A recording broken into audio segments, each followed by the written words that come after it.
This is just a quick video to talk about some trends I'm seeing in polytheism at the moment. I hope it's helpful. I'm not trying to tell you what to do, well, maybe a bit, but it's still up to you. I've been a Celtic polytheist for a long time, and I love to see so many people taking an interest in the gods. I'm only trying to offer some help here. Some of the social media channels I visit have questions from a lot of young people, and we were all young once, even me. And being naive and clueless just comes with the territory, and that's fine. And I'm also a great believer that whatever age you are, there's no such thing as a silly question. Please keep asking those naive questions. Not only is that how you get the benefit of what more experienced people know, but naive questions are often great questions. They often make more experienced people look at things from new angles, and we should never stop doing that. Anyway, I'm already off at a tangent. When young people get into polytheism, they sometimes approach it kind of like fandom. They may see a deity they're drawn to as cute or cuddly or cool, may see them as sexy or as potentially a new best friend or substitute parent. It's not unusual for a single image depicting a deity or a portrayal of a deity in a film or a game to be the thing the person has in mind. Actually, some older people do this too.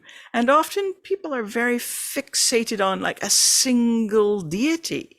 They're not really practicing polytheism at all, but maybe that's another video. I've been looking at this situation for a while and thinking, what does this remind me of? And then it hit me. It's like how people act when they get a new pet, especially if it's their first pet or they're super invested in getting the pet. This has all the hallmarks of new hobby behavior. People want to buy lots of things for their deity and their deity's altar. They have lots of questions about what's appropriate and lots of quirky, to me, ideas about what to put on their altar. And by the way, quirky can be good. I sometimes see really kooky questions like, does the Morrigan like discarded coffee grounds as an offering? Or, it doesn't seem like Gwydion comes when I call to him. How can I make him like me? So let's just try a bit of a reality check here. A deity you form a devotional relationship with is not your pet. They are not dependent on you to feed and water them or to love them. They don't get angry because you gave them the wrong brand of whiskey. Their feelings are not hurt because you missed giving them an offering last Tuesday.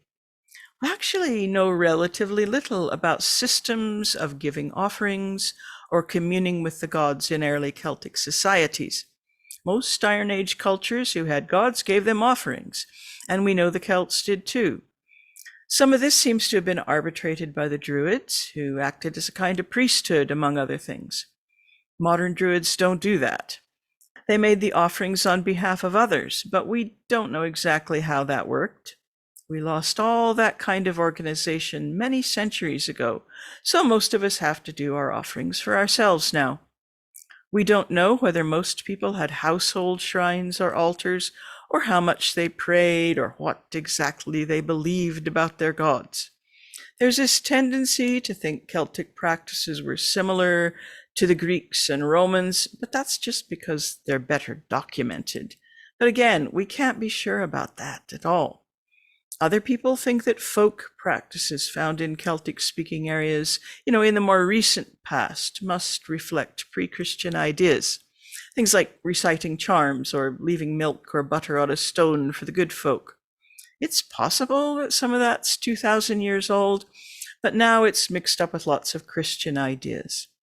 Therefore, anyone who tells you, oh, this is the right way, these are the old ways, is mistaken. I can't and won't try to tell you things like that.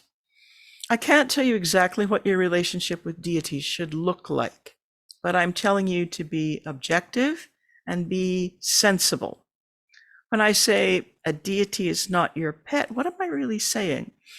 Celtic deities are unfathomably old beings.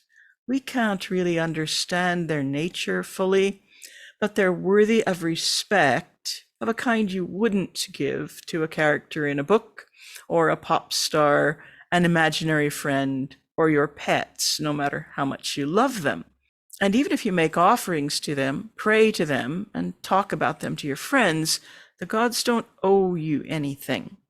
They may not manifest themselves as dreams or visions or warm, fuzzy feelings. They may not give you the things you ask for. Even though our relationships with deities are somewhat reciprocal, with both sides offering something to the other, there are no rules. The gods may reach out to us. More often, we reach out to them. They may give us things we ask for. They may not.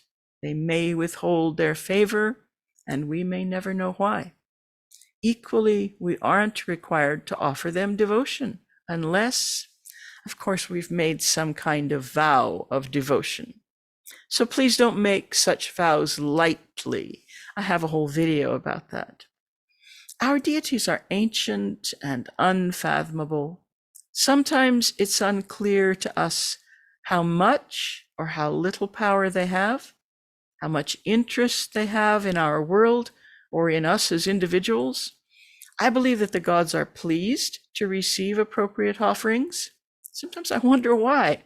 There's an exchange of energy there which we can't fully understand. Yet Celtic deities have survived all this time against all the odds.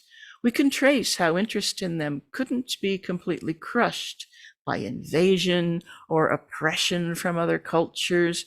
It mostly went dormant during long centuries of wall-to-wall Christianity, and yet here they are again.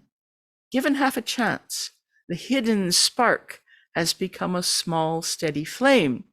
By all means, feed that flame if you feel called to do so.